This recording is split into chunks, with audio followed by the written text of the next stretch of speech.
friends ever since.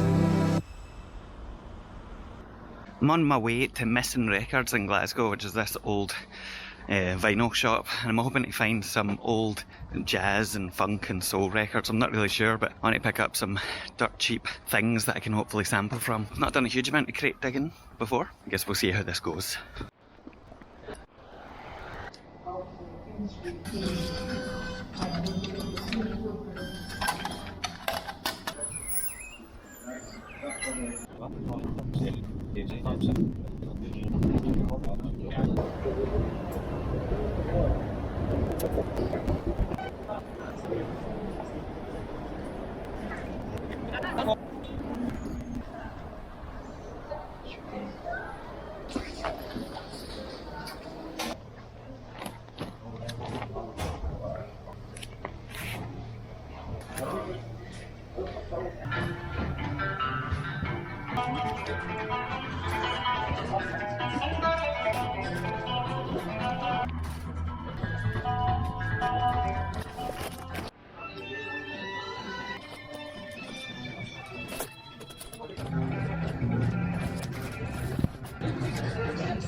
So that's me back in the house. It was a fairly successful trip to the record shop, if I do say so myself. I got this big fuck off pile of vinyl here for about 20 Great British pounds in total, which was, you know, not bad at all. I got a whole bunch of different stuff, including this album from a band called Trouble in School. This is from 1980, apparently. It's called Private Line. I was attracted to this one, not because of the people in the bodysuits on the rear, whatever you might think, but because they apparently play a Rhodes piano, and I thought that would be cool to, you know, chop up. I got this Scottish Islanders album. I got a whole bunch of jazz things, including Bob Scobie's Frisco Band with Clancy Hayes on vocals. This is actually really good. I don't know a huge amount about jazz at all, and so going through this process is actually good fun because it's kind of forcing me to listen to full albums by people I would never listen to. Got Piano Rags by Scott Joplin. My hope is that the more instrumental vinyls in here will be, you know, provide more material. The Mills Bros Greatest Hits. I got that purely because of the cover. This famous guy, Fats Waller, which I'm sure you'll recognise his coupon from somewhere. Peggy Lee, because it cost £2 and I like the cover of it. This next one is, well, I don't really know what it's called. It's kind of Boyd Center, I guess that's who the artist is, but it's volume 1 from 1927 to 1928. Solos and Centerpedes, which I've never heard before. No idea what that's going to be like. Not gonna lie, I bought this purely for the wonderful cover.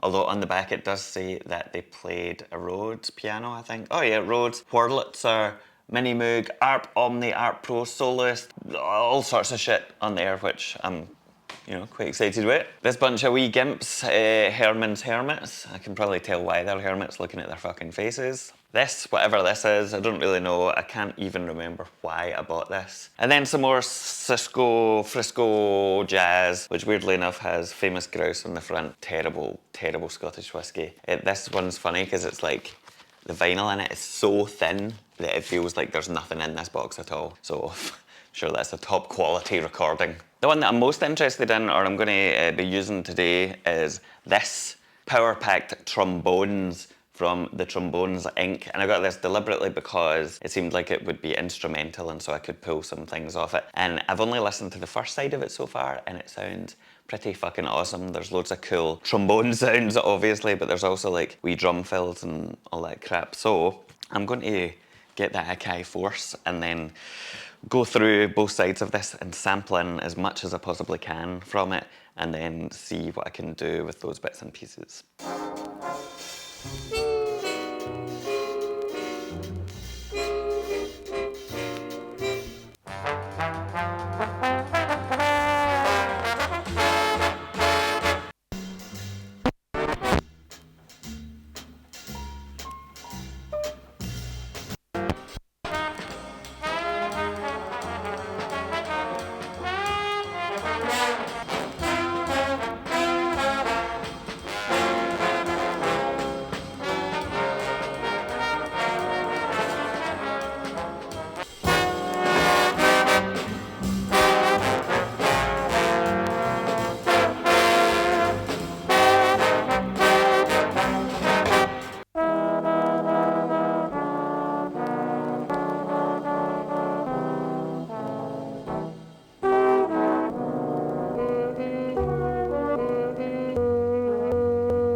So as you'll be able to tell from the change in the ambient lighting, a couple of hours have passed since I started recording this track. It is now dark outside and I've had a bit of a break to have something to eat, or at least that's my excuse for my seeming lack of progress. Anyway, I only got as far as about the second or third track on this final. My plan was to record a whole bunch of samples and see what I could do with them, but actually when I got the first track samples in, I started playing around with them, went down a road that didn't really work out, I wasn't really feeling it, so I went back and recorded some more from track 2 or track 3. And I found these trombone samples that sounded really good. I'm kind of playing them at quite a slow speed, about 71 BPM or something like that. And they've got this nice kind of chilled out feel to them. I'm not going to say lo-fi hip hop, so don't make me do it. Anyway, now I've got my kind of melodic bass. I've added in some drums made up of samples that I've got kicking about my Akai Force's hard drive. And I've also layered up, or at least loaded up, a whole bunch of effects that I'm going to layer up later on. Now, I did have a wee bit of a disaster with this, which, you know, is typical and just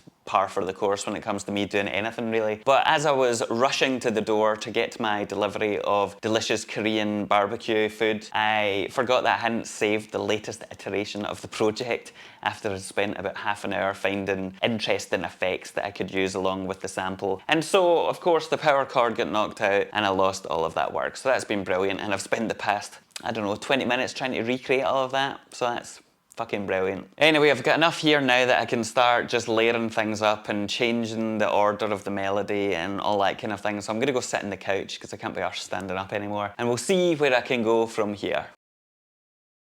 So I had great intentions of finishing off that song and recording, you know, wee bits and pieces of me doing the final things that I had to do whilst on the couch. However, as soon as I sat down on the couch, I fell asleep for a few hours, and in the end, even though I have finished the track, I didn't actually record any of the rest of the stuff, which, to be honest, was probably for the best since I was kind of horizontal on the couch like this. So anyway, that's it done, and I'm going to play it out for you now. If you are somebody within the beat creator community and you want to share some of your tips or just your music so that I can go and have a listen to it, please do so down below, because that is something that I'm actively interested in and kind of, you know, sniffing about at to get better at. Anyway, see what you make of this.